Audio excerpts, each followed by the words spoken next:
Hello friends, welcome to my channel. காலையில் நம்ம அவசரமாக சமைக்கிறப்ப திடீர்னு கேஸ் தீர்ந்து போயிடுச்சா, இல்லை சிலிண்டர் வர லேட் ஆகுதா, அப்போ இந்த வீடியோ உங்களுக்கு தான். இன்றைக்கி இந்த வீடியோவில் நீங்கள் எல்லாருமே கண்டிப்பாக தெரிஞ்சுக்கிற 3 ட்ரிக்ஸ் இருக்குது. என்னென்னு பார்ப்போமா? ஃபஸ்ட்டு, கேஸ் இல்லாமல் எப்படி சமைக்கலாம்? என்னது கேஸ் இல்லாமல் எப்படி சமைக்க முடியும்னு கேட்குறீங்களா? வீடியோவை பாருங்கள், கண்டிப்பாக தெரிஞ்சுக்கிடுவீங்க.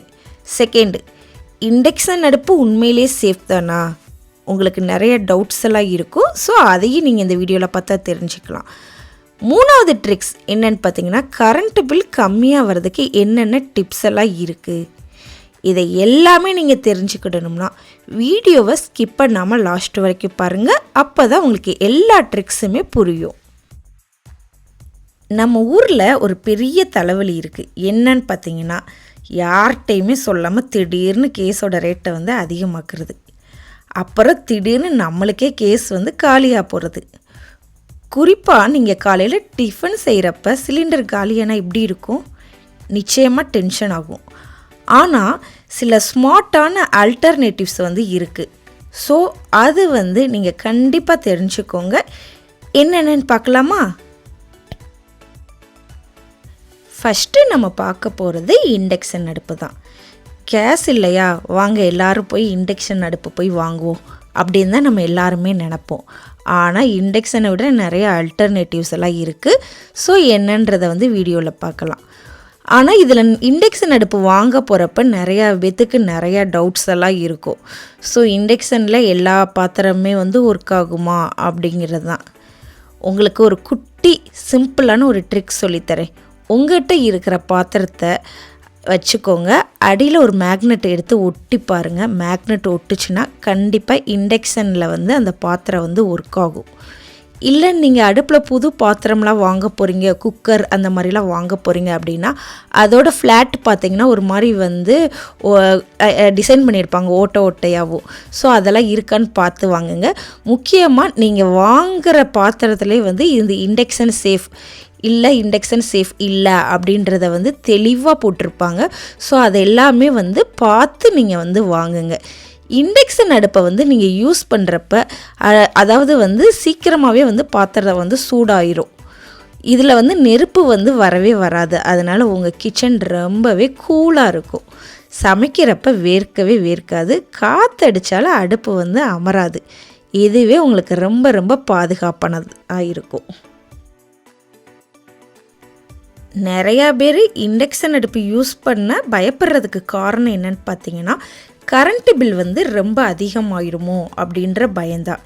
இது நார்மல் தான். எல்லாத்துக்குமே கேஸ்லேருந்து சடனாக நம்ம எலக்ட்ரிக் இந்த மாதிரி ஐட்டம்ஸ் யூஸ் பண்ணுறப்ப எல்லாத்துக்குமே அந்த பயம் வரும். ஐயோ, அதிகமாக கரண்ட்டு பில் வந்துருச்சுன்னா என்ன பண்ணன்னு. ஆனால் ஒரு விஷயம் கவனிங்க. நீங்கள் ஸ்மார்ட்டாக யூஸ் பண்ணினீங்க அப்படின்னா கேஸை விட இதுதான் உங்களுக்கு ரொம்ப லாபம். இண்டக்ஷனில் நீங்கள் கேஸில் குக் பண்ணுறதை விட ரொம்பவே ஸ்பீடாக குக் ஆகும். இன்னொன்று, உங்களுக்கு இண்டக்ஷனில் நிறைய செட்டிங்ஸ் எல்லாமே இருக்கும். ஸோ டைமர் இருக்கும். இப்போ அந்த டைமரெல்லாம் நீங்கள் யூஸ் பண்ணுங்கள். நிறையா பேர் அந்த டைமர் பற்றி அந்த செட்டிங்ஸை பற்றி கவலைப்படுறதே இல்லை. சும்மா அடுப்பை ஆன் பண்ணோமா குக் பண்ணோமா அப்படின்னு இருப்பீங்க. ஸோ அந்த மாதிரி நீங்கள் பண்ணாதீங்க. இப்போ பால் காய்ச்ச போகிறீங்க அப்படின்னா அதில் டைமர் செட் பண்ணிக்கோங்க. அந்த டைமர் செட் பண்ணுனா பால் சூடானதோ அதுவே ஆட்டோமேட்டிக்காக ஆஃப் ஆயிரும். இதனால் என்ன செய்யும்னா பாலெல்லாம் பொங்கி அடுப்புலலாம் வலிஞ்சு நம்மளுக்கு நிறைய வேலையே கொடுக்காது. ஸோ கரண்ட்டும் உங்களுக்கு ரொம்பவே வேஸ்ட் ஆகாது. இது மாதிரி நீங்கள் சமைக்க ஆரம்பிச்சிங்கன்னா அந்த அதிக வாட்ஸ் குறைஞ்சிரும். அதாவது என்ன சொல்கிறேன்னா, இப்போ கொதிக்க ஆரம்பிக்குதா உடனே அடுப்பை நீங்கள் கம்மி பண்ணிடுங்க. ஸோ இப்படி குட்டி குட்டி ட்ரிக்ஸை நீங்கள் ஃபாலோ பண்ணிங்கன்னா ஈஸியாக கரண்ட் பில்லை நீங்கள் கம்மியாக்கிடலாம். நெக்ஸ்ட்டு என்ன அப்படின்னு பார்த்தீங்கன்னா, ரைஸ் குக்கர் தான். அடுத்து நம்ம லிஸ்ட்டில் இருக்கிறது எலக்ட்ரிக் ரைஸ் குக்கர். இதில் நம்ம சாப்பாடு மட்டும்தான் பண்ண முடியுமா அப்படின்னா இல்லை. நீங்கள் பருப்பு கூட வேக வச்சுக்கலாம், சாம்பார் வைக்கலாம், ஏன் கேக்கு கூட நீங்கள் பண்ணிக்கலாம். எல்லாத்துக்குமே ரொம்ப ரொம்ப ஈஸியாகிற ஒரு மினி கிச்சன் தான் இந்த ரைஸ் குக்கர்.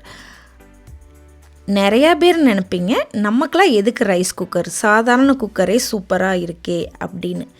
ஆனால் இந்த ரைஸ் குக்கரை பற்றி நீங்கள் தெரிஞ்சுக்கிட்டிங்கன்னா ரொம்பவே வந்து ஆச்சரியப்படுவீங்க. இதில் விசில் சத்தமே கிடையாது. நார்மல் குக்கரில் விசில் வர மாதிரி வந்து எப்போ வரும் அப்படின்னு நம்ம வெயிட் பண்ண தேவையே இல்லை. ஸோ விசில் வராது, ஆட்டோமேட்டிக்காக வந்து ஆஃப் ஆயிரும். இப்போ குக் ஆயிடுச்சு, சாதம் வந்து குக் ஆயிடுச்சு அப்படின்னா ஆட்டோமேட்டிக்காக வார்ம் மோடுக்கு வந்து மாறிடும். ஸோ இதனால் சாப்பாடு வந்து அடிப்பிடிக்காது, குழஞ்சும் போகாது. நீங்கள் அடுப்புக்கிட்டே நின்று பார்க்கணுன்ற அவசியமே இல்லை. உங்களோட வேலையை ரொம்ப சிம்பிளாக்கிடும். எப்படின்னு பார்க்குறீங்களா? ஒரு பாத்திரத்தில் அரிசியும் தண்ணியும் அளந்து வச்சுட்டு ஒரு சுவிட்சை தட்டுனா போதும், கொஞ்ச நேரத்துலேயே உங்கள் வேலையும் முடிஞ்சிடுச்சு, ஆட்டோமேட்டிக்காக சாப்பாடு குக் ஆயிடுச்சு. இதில் நீங்கள் சாதம் மட்டும்தான் வைக்கலாம் அப்படின்னு நினைக்கிறீங்களா? அப்படியெல்லாம் இல்லை. பருப்பு கூட வேக வச்சுக்கலாம், இட்லி தட்டு இதெல்லாம் வச்சு நீங்கள் காய்கறி அவிச்சுக்கலாம், அப்புறம் வந்து பொங்கல் செஞ்சுக்கலாம், கேக் செஞ்சுக்கலாம். வேலைக்கு போகிறவங்க இல்லாட்டினா பேச்சுலர்ஸ் இவங்களுக்கு எல்லாத்துக்குமே வந்து இது சூப்பரான சாய்ஸ். நெக்ஸ்ட்டு நம்ம பார்க்க போகிறது எலக்ட்ரிக் கெட்டில்.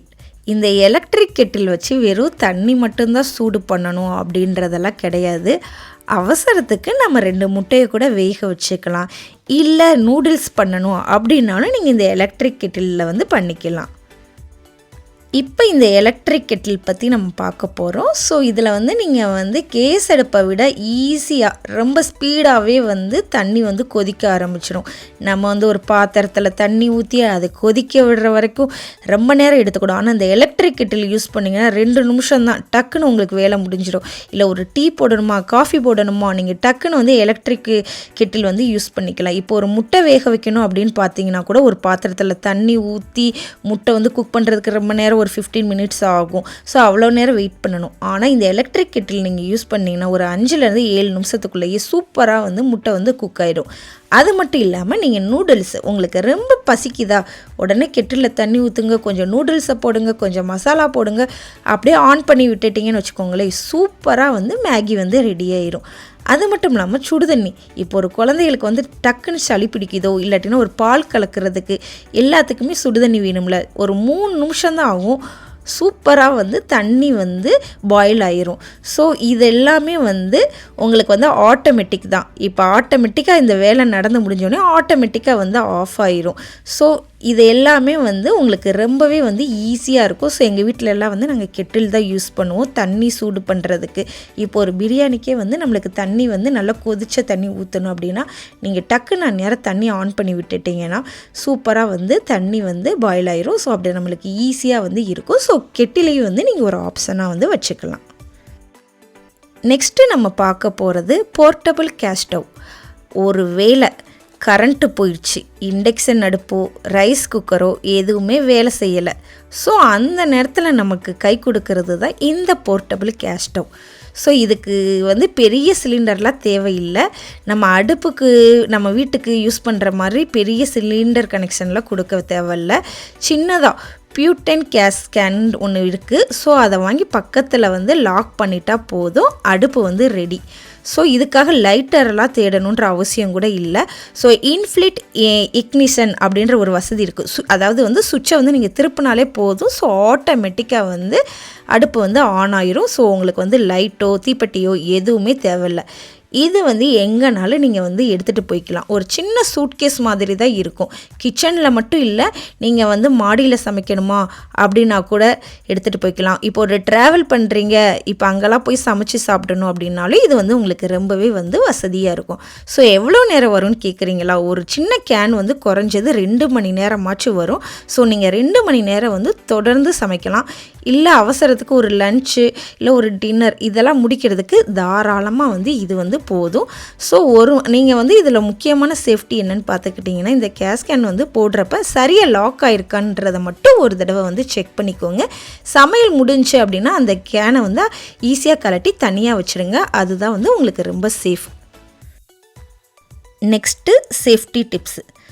அதாவது வந்து நம்ம சமைக்கிறது எவ்வளவு முக்கியமோ அவ்வளவு சேஃப்டியாக இருக்கிறது ரொம்பவே முக்கியம். இண்டக்ஷன் அடுப்பு மேலே தண்ணியெல்லாம் கொட்டாமல் பார்த்துக்கோங்க.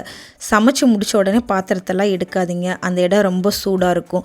முக்கியமாக மெயின் சுவிட்சை ஆஃப் பண்ண மறந்துடாதீங்க. ஈரக்கையோட சுவிட்சை வந்து தொடாதீங்க. குழந்தைங்க வந்து கிச்சனுக்குள்ளே இருக்கிறப்ப ரொம்பவே வந்து ஜாக்கிரதையாக இருங்க. அவ்வளோதான். ஸோ இனி வந்து நீங்கள் வந்து கேஸ் வந்து தீர்ந்துருச்சு அப்படின்னு டென்ஷனே ஆகாமல் இந்த ஆல்டர்னேட்டிவ்ஸில் வந்து ஏதாச்சும் ஒன்று வந்து யூஸ் பண்ண ட்ரை பண்ணுங்கள். உங்களுக்கு வந்து இந்த வீடியோ வந்து ரொம்பவே யூஸ்ஃபுல்லாக இருக்கா, மறக்காமல் ஒரு லைக் போடுங்க. அதுக்கப்புறம் உங்கள் ஃப்ரெண்ட்ஸுக்கிட்டையும் இந்த வீடியோவை வந்து ஷேர் பண்ணுங்கள். அவங்களுக்கும் இது ரொம்பவே யூஸ்ஃபுல்லாக இருக்கும். இதே மாதிரி நிறைய சூப்பரான டிப்ஸோட நெக்ஸ்ட் வீடியோவில் பார்க்குறேன். பாய்.